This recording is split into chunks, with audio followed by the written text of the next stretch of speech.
The GMTK Game Jam is a yearly event which asks gaming developers one question.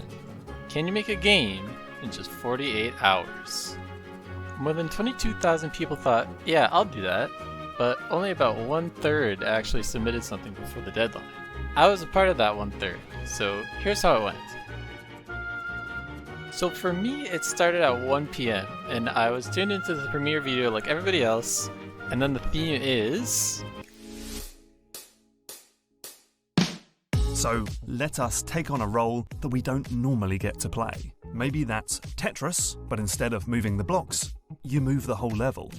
Maybe that's Pong, but you play as the ball. Maybe that's Angry Birds, but you've got to build the pigs' houses.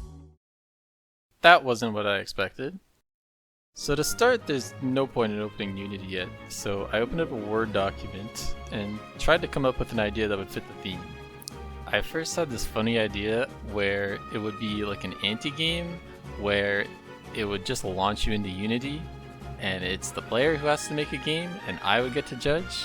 Haha, very funny, but that's something that would ultimately get me nowhere. Plus, it was the top rated comment on the video. After staring at a blank Word document for a little bit, I had an idea. Normally you're the person who gives inputs to a game, so I decided to reverse those roles, and you'd be the person who would take the inputs from somebody playing a game and have to deliver them to the right bits of code so that their player does the right actions in the game. I tried to come up with some other ideas, but nothing felt really as clever as this one. Everything else I came up with just felt like some variation of, oh, it's this kind of game, but you play as something else. I really wanted my game to stand out, so I figured that I should try to do something more unique. The idea of managing inputs sounded really good to me, so after some thought about how the game could work, I started really designing it. I opened a whiteboard style of program and just started drawing things and kind of planning out what the game would look like.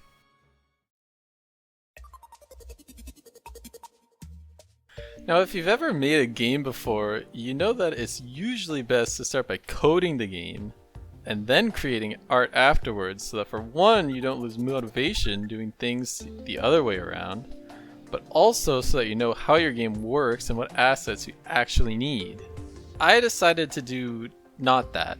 Coding is a problem for future me. I started making this little, not entirely to scale keyboard out of these 9-sliced round corner rectangles, which would only have a key in them if it was one of the keys that you'd have to worry about as input. Oh, and I'm definitely going to come back and add an enter key in the top right of the keyboard. Next I made a little mouse and a monitor, and then I added a 2D shape light that gives the keyboard and the mouse a small glow as if the monitor was on. Next, after some consideration, I decided to represent the code bits where you'd have to put the inputs as these short little pseudocode bits that I would write in Visual Studio and then copy over to a code block. This was awful. Taking a screenshot of Visual Studio code didn't look any good, so I had to specify the color for each keyword inside of the text box. But at least it looked good. I then wrote some more sections. Some of them have really weird formatting, just so that they're a bit more rectangular shaped so that it's easier to put the keys into. But if you're a coder, you're probably thinking, dear God, that is ugly to look at. And trust me when I say I do not code like this. If you code like this, please get help. I then had a little intermission trying to remember how to spell the word crouch. After a bit more work, the art was all done, so I decided that right now would be a good time to go to bed. But not before absolutely gaming it out on Crab Champions first.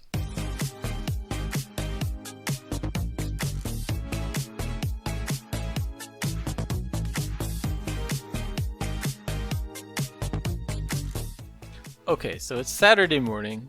Coding was a problem for future me, and I am now future me. The day starts off poorly as I get an error trying to open the project. But then I just tried to open it again and it was fine. So not sure what that was. I started the day off by trying to get the keys to follow a predefined path. This led me to a video from Sebastian Lake. I hope I'm pronouncing that correctly.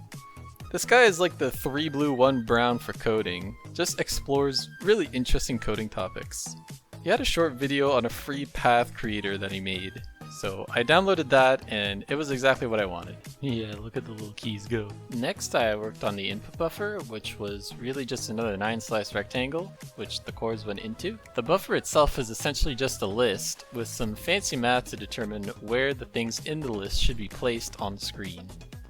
Here's me testing it with multiple keys. Every time something is added or removed from the list, the positions that everything inside of the buffer should be at is recalculated, and then the objects just slide around to make room. Then I made it so that any key on either the keyboard cord or the mouse cord would be placed in the buffer when they reach the end. It's very smooth. After that, I implemented the ability to drag the keys around, and when you let go of them, they would just go back into the input buffer. My next idea was to make the keys grow when they spawned in, and then shrink when they are to be destroyed.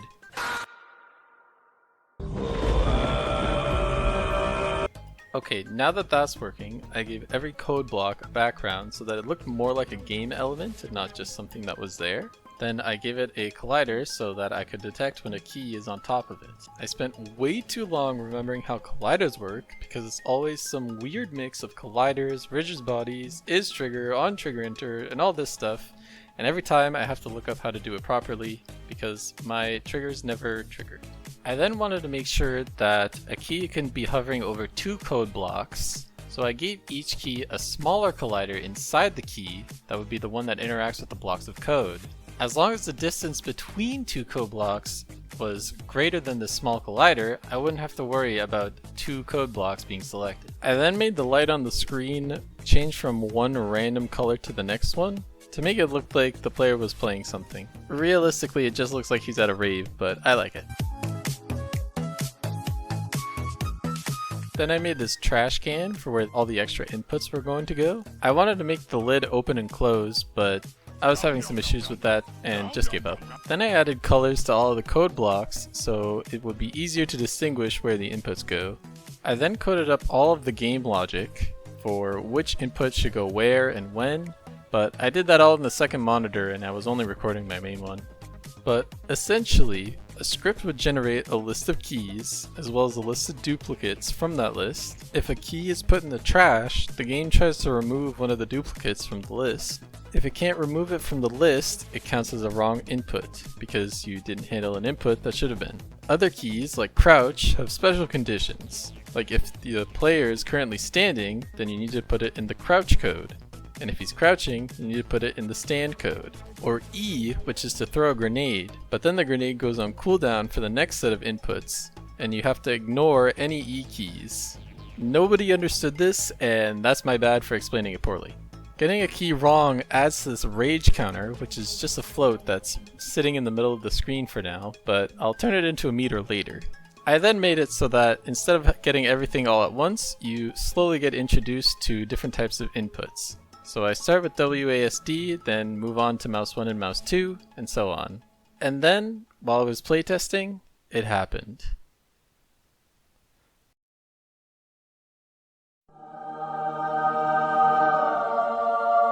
The legendary ass set of inputs. It was getting pretty late on Saturday night, but I wanted to at least get one last thing done, which was sounds. Sounds don't add much to the gameplay, but without sounds, the games just feel kind of boring. So I added sounds for picking up and dropping pieces, as well as getting an input wrong. Then I made this game over screen that also had a few screen smashes, as if the person playing the game rage quit. I also added some music that on its own is very relaxing, which is meant to be the opposite of what's happening in the game. As you perform poorly and the rage meter goes up, the pitch of the music increases, making it feel more stressful. I had a few sound bugs along the way. This one terrified me at 2 AM. But overall, it was a pretty simple process, and I went to bed shortly after.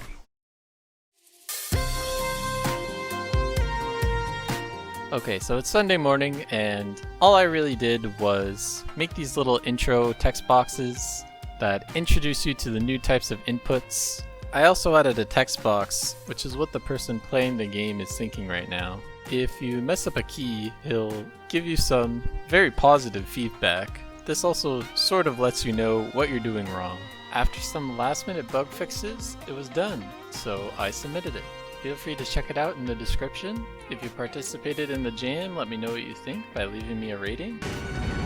And thanks for watching.